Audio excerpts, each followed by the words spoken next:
Olá vocês! É o seguinte, antes de começar o vídeo, que vai ser sobre a ressurreição do Gabriel Barbosa, que temos que pagar a língua, eu queria mostrar pra vocês a minha nova camisa retrô do Liverpool, que eu peguei na Foot Fanatics.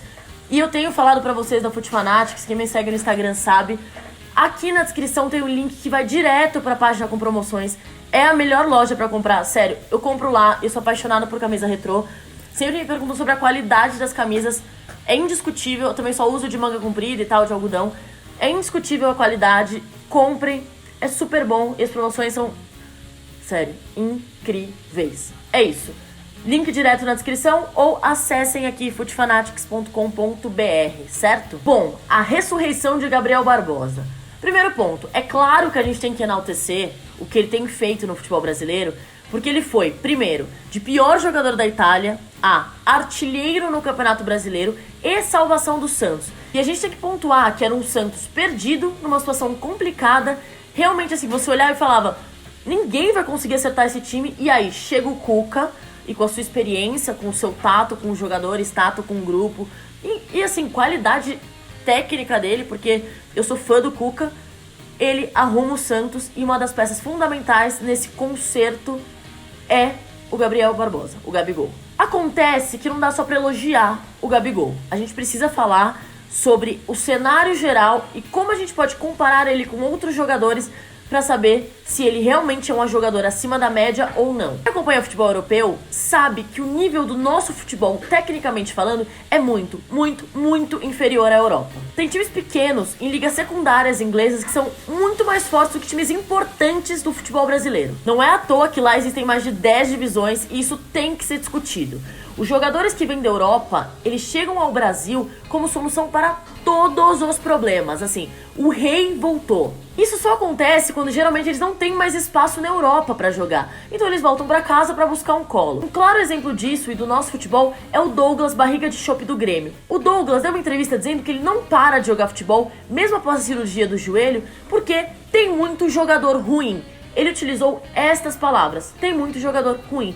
E a gente sabe que é verdade. Então, um jogador que é melhor tecnicamente, que tem uma qualidade a mais, um talento, ele já tem uma disparidade absurda para os outros jogadores que jogam aqui. A concorrência técnica do Brasil é baixa, nós somos avaliados por baixo. Um exemplo recente, Hernanes, o salvador da pátria, o cara que tirou o São Paulo do rebaixamento. Pra quem não sabe, ele estava na China, e a gente sabe que a China representa um fim de carreira. E antes de ir pra China, ele estava na Juventus.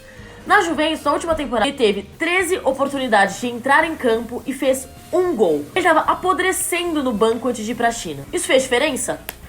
Nenhuma.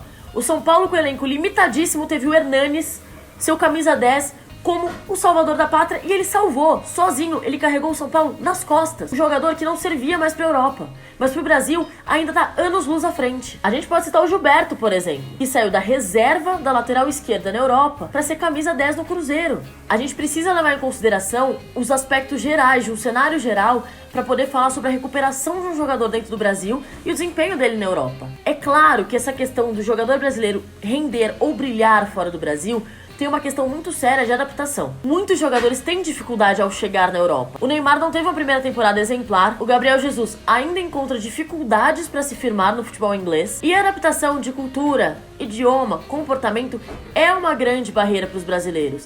A gente tem uma mania muito séria de mimar os nossos jogadores, então quando eles chegam lá, eles se veem muitas vezes perdidos. Fora isso, um ponto importantíssimo, a gente tem o costume de alçar os nossos talentos para fora como se eles fossem craques mundiais muito cedo. A gente faz isso com muita certeza. Nossos jogadores são os melhores do mundo. Estão goleando aqui no Brasil, vão destruir na Europa. Não à toa a gente perde muitos talentos muito cedo, muito mais do que deveria. Olha a reação da imprensa espanhola nos primeiros jogos do Arthur. O menino tinha acabado de chegar. A gente sabe que é um ótimo jogador, mas a expectativa foi tão grande na ida dele que, para a imprensa, para os torcedores, ele seria o salvador do meio de campo do Barcelona. E que ele entraria assim, ó, e resolveria tudo. As coisas não funcionam assim. Por isso, quanto maior a expectativa, maior o tombo, e muitas vezes, com esta pressão, o jogador não sabe lidar. Isso é uma culpa nossa, que muitas vezes alçamos jogadores para a Europa, que ainda não estão prontos, que ainda precisam passar por uma maturidade, por uma fase de transformação, realmente um amadurecimento do seu futebol técnico, para depois ir.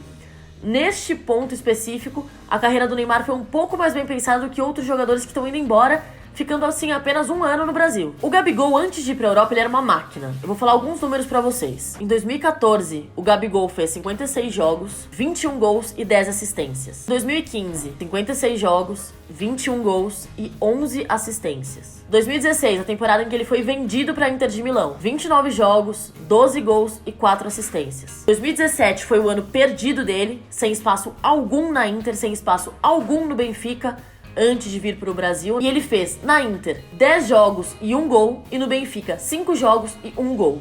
E assim, era altamente criticado pela imprensa, realmente não tinha espaço, e a gente viu a piada que ele se tornou na volta pro Brasil. Gabigol é emprestado ao Santos de volta, e os números atuais dele são 45 jogos, 23 gols e 1 assistência. É um número absurdo. Um jogador que chegou sem confiança no Brasil, sofrendo críticas absurdas da torcida. A torcida do Santos pedia pra ele sair, pedia a saída dele de campo, como se a culpa fosse realmente dele. E a gente sabe que atacante vive de confiança. Então chega o Cuca e faz a transformação. Ele utilizou da mesma forma que ele fez com o Dudu, o fato de tirar o jogador de campo, fazer ele enxergar o jogo de fora, olhar e perceber que o problema não é ele no time e que ele sim faz parte da transformação que está por vir. Ele fez isso com o Gabriel pra tirar o peso do Gabriel, pra falar, ó, vai lá e joga. Faz o que você sabe fazer, porque a culpa não é sua. O time é realmente mediano, é limitado, tem outros erros pra corrigir. Então o Gabriel entra e faz toda a diferença. A questão que vocês viram sobre a diminuição de assistências do Gabigol é diretamente ligada com o fato do posicionamento dele em campo.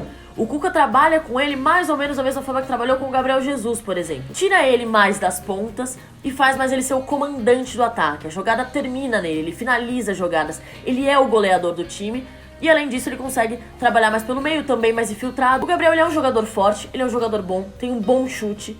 E assim, pro Brasil, ele está acima da média. Ele é artilheiro do Campeonato Brasileiro. Então, um jogador que não estava rendendo na Europa, que era altamente criticado, chega ao Brasil, é a solução para um time, tá jogando muito bem e é o artilheiro do ano ali no Campeonato Brasileiro. A gente tem que ser autocrítico com os nossos campeonatos, com a nossa qualidade técnica diante do resto do mundo. Vou dar um exemplo para vocês ficarem de olho. Inter de Milão, Lautaro Martinez, argentino. Ele chegou em julho agora, fez 4 jogos, 1 gol. A imprensa italiana já está louca por ele. Ele fez um golaço no Atlético de Madrid e é um jogador que, mais ou menos pelas mesmas condições do Gabigol, ele foi pra lá, digo financeiramente. O Gabigol por 30 milhões de euros, mais ou menos. O Lautaro por 30 milhões de dólares, mais ou menos. São jogadores sul-americanos e jovens. Lautaro tem 21, o Gabigol tem 22. Vamos ver como vai ser o desenvolvimento do Lautaro dentro da Inter. Ele está com a camisa 10. Vejo que hoje ele tá mais ou menos ali disputando a posição com o Icardi, que eu acho um absurdo. Não sei nem se disputando, mas aparentemente o Spalletti não vê tanto os dois jogando juntos ainda. Mas acho que é uma questão de adaptação e de início, porque o Lautaro acabou de chegar. Mas assim, tem dois jogadores absurdos que podem jogar juntos e fazer dessa Inter de Milão uma máquina ali no ataque. O Lautaro com toda a sua qualidade técnica, vestindo a 10.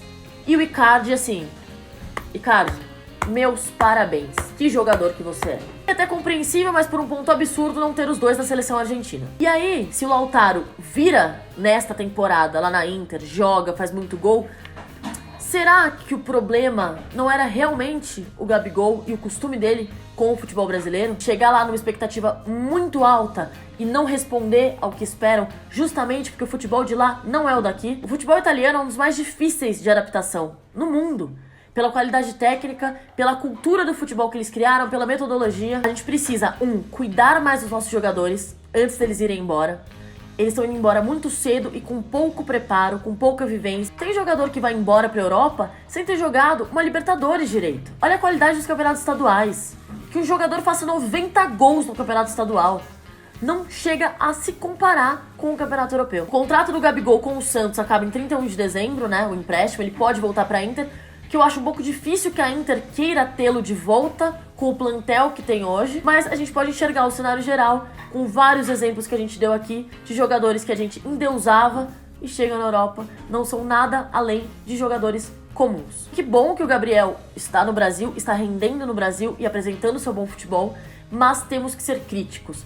A ressurreição dele não tem a ver com não deram tanta chance pra ele lá. O que é verdade, não deram tanta chance. Mas se não deram tanta chance é porque ele não rendia em treino. O desempenho dele aqui tem a ver com confiança, com colo de estar em casa, com passada de mão na cabeça, coisas que não se tem na Europa. E também, por último, o que a gente só pode confirmar, se ele realmente voltar pra Europa e tiver uma temporada longa jogando, a qualidade dele como jogador no quesito técnico Brasil-Europa. É isso, eu queria saber a opinião de vocês. Comentem aqui embaixo, deem like, se inscrevam no canal, ativem o sininho, vai aqui no meu Instagram, manda fotos se vocês comprarem camisa, eu quero ver vocês com as camisas iguais às minhas. E vamos discutir, quero saber a opinião de vocês sobre o futebol, sobre a qualidade técnica do nosso futebol, sobre o Gabigol especificamente. E é isso, até o próximo vídeo, um beijo.